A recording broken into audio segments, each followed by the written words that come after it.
నమస్తే.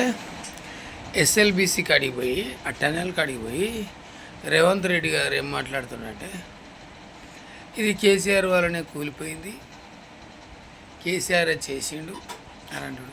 అరే సంవత్సరంన్నర అయిందిరా నాయన, కేసీఆర్ ఏం చేసిండు? మళ్ళీ ఏమంటాడు కేసీఆర్ చేసింది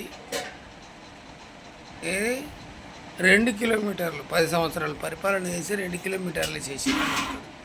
మరి అంతకుముందు మీరు ఎన్ని సంవత్సరాలు పరిపాలన చేసినా నువ్వు మాట్లాడేది ఒక తీరు ఉంటుంది, జూపల్లి కృష్ణారావు గారు మాట్లాడేది ఒక తీరు ఉంటుంది. వారు ఏమంటారు 11 కిలోమీటర్లు అని వాళ్ళు అంటారు, నువ్వు 2 అంటావు.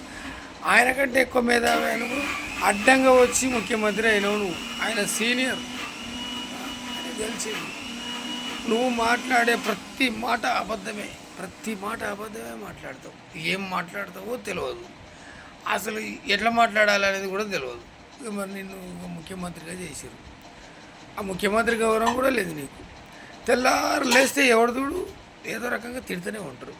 మరి నీ పేరు గుర్తుకు రాలేదనంటే వాని పని అయిపోయినట్టే, అట్లా చేస్తావు. కనుక నువ్వు వచ్చే ముందు చదువుకోనన్నారా, లేకుంటే ఎవరైనా రాసిచ్చిందనే చదువు.